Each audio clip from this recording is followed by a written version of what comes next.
Hi there guys, Ken here, you're Thrifty Apprentice, and today I'm going to show you guys how I make a memory tag. So we're going to start off by cutting two pieces of cardstock, a white and a purple one, into 5.5 by 11-inch squares, and then I'm going to tape them together to make them thicker. Now I'm taking a ruler here and I'm going in 1 inch from either side on the top and 1.5 inches from either side on the bottom. And I'm going to connect those two dots together in order to make the cut line for the top of my tag. You can make yours as deep or as narrow as you choose to. Afterwards, I'm going to grab a dream catcher stamp from a Crafter's Corner or Crafter's Square set that I picked up from my local Dollar Tree. And I'm using some Hampton ink from Walmart to just ink that up. And I'm going to stamp that down all over the front of the tag on the purple side because the white side is going to be the back. And I also used just the tail end of one of those dream catcher stamps in order to just fill in space.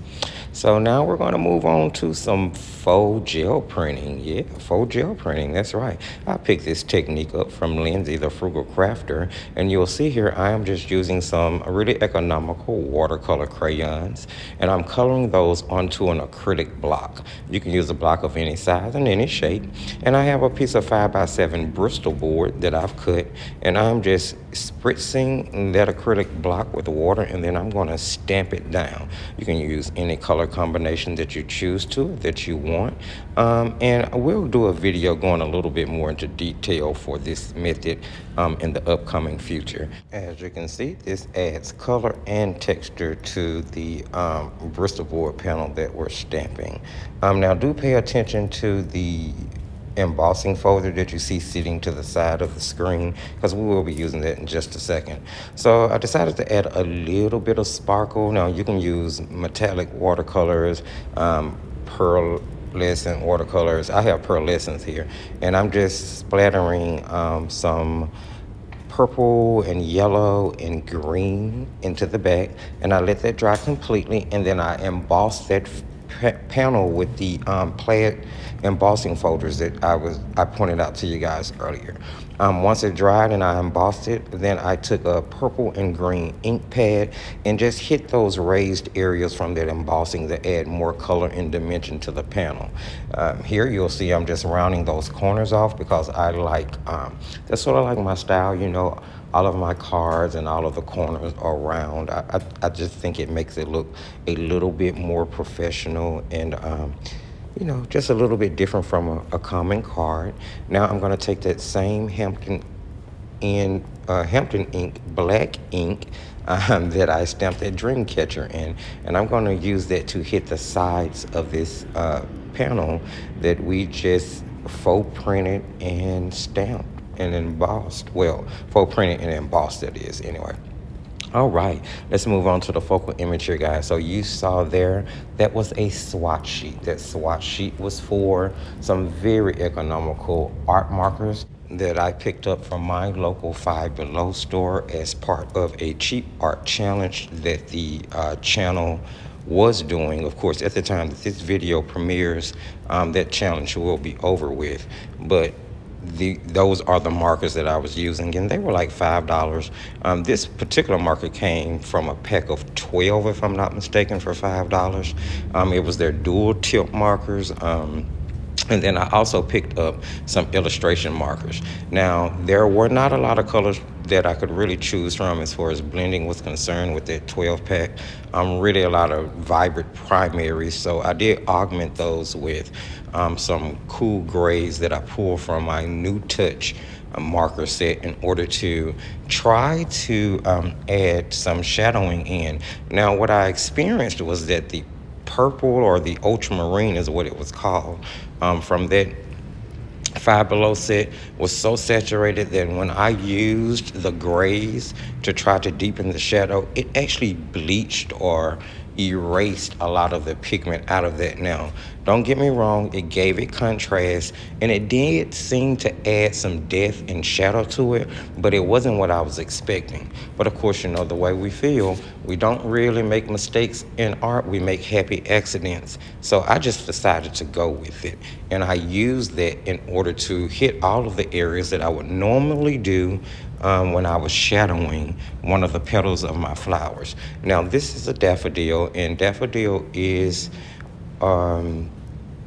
the flower for December, the birth flower for December, if I'm not mistaken.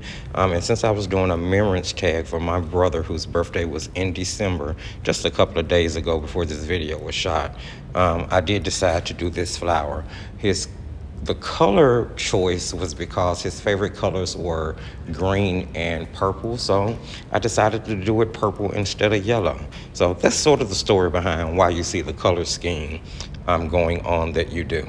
So with that said, I decided to go ahead and, like I said earlier, go with what was happening as far as the blending was concerned.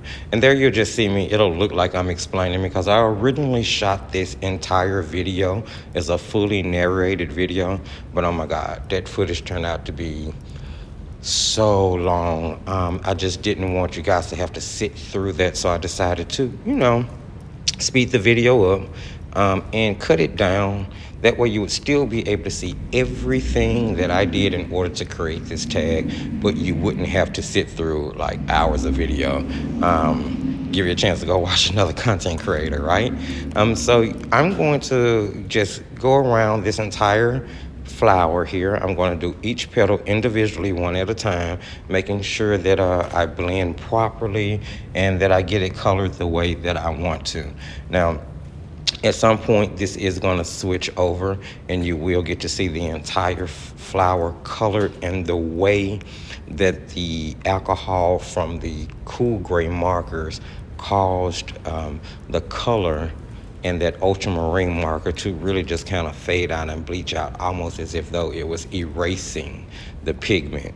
But it did leave areas of contrast that did make the flower look like it had depth to it. I was actually pretty amazed that it worked that way. I honestly, I don't understand how that happened. If you do, I mean, of course I understand that the cool gray markers bleached the color, but I think it really has a lot to do with and you can see there I was showing you how saturated that was on the back of the paper.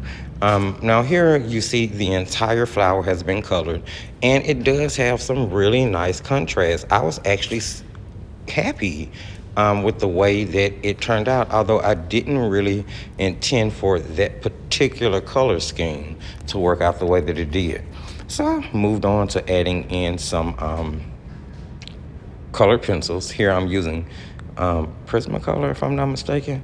I think these are Prismacolor pencils. I'm going to use to just add a little body and depth to the blue purple ultramarine color from that marker. I used a really deep green in order to do the stamens, and then I used the yellow in order to do the tip of the stamens because I knew I was going to be tying yellow into the color theme for the tag. So now, after fussy cutting that entire flower out, I have all three parts for my memory tag laid out here. I'm going to round the corners of the tag itself because I forgot to do that initially, and then I'll hit it with a little bit more of that black ink in order to, you know, make it uniform with everything else. So let's put this together. Embellishments, I had washi tapes and yarns and stickers and stones. So we're just going to start off with washi tape. I found some really cool washi tape at the Dollar Tree. And I thought that the tape color was really cute. It had the purple, it had the green, it was yellow. It was a great way to start tying in that yellow element because up until this point, the only yellow that was used was to sprinkle, you know, some metallic color into the background of that backing panel and in order to do the tip of the stamens. Well, I pulled a picture that I had of my brother, and I cut it down to fit the bottom corner of the card. I backed it with a yellow piece of cardstock in order to add a little bit more yellow to it, or matted it, backed it, matted it.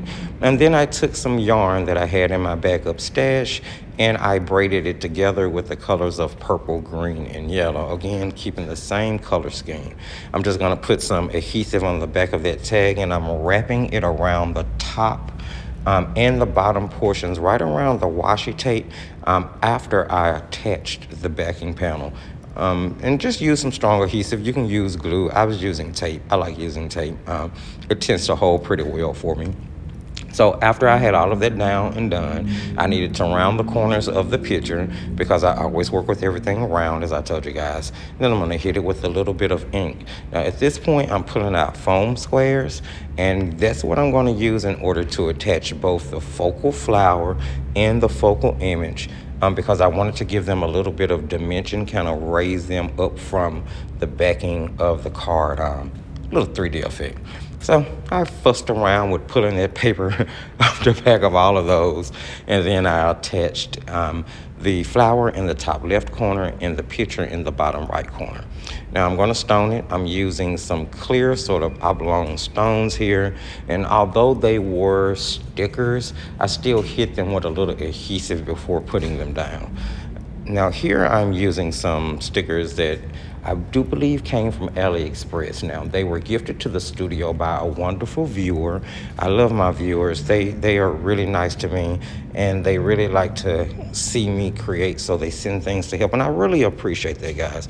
From the bottom of my heart, anyone who's ever donated anything to the studio, thank you so very much. I feel really blessed to have people in my life such as yourselves. Thank you so much.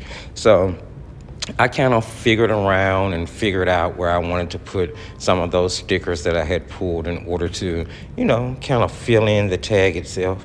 And then I decided to grab the pastel yellow marker from that same dual tip marker set from Five Below, and I'm going to use it to actually color in the stones, so that they will have sort of a yellow hue to them. Here, you're just gonna see me grab a hole punch, and I'm gonna punch a hole in the top of my tag to have a place to attach my yarn here, which I just laid out, all 3 yarn colors that we used to make that braid with, until I felt that it was thick enough. I cut it to be long enough, and then just looped it through the top of the tag there. And there you have it, guys. That is pretty much how I put that tag together. If you saw anything that you liked in this video, don't forget to give it a thumbs up. Go ahead, use the comment section. I'll answer any questions that you may have, and listen to any comments you may have. Don't forget to subscribe, hit the notification bell for any new content that may be coming up. Go ahead and follow us on the Thrifty Apprentice Facebook page, Instagram, as well as TikTok. And remember, as I always tell you guys, just keep painting.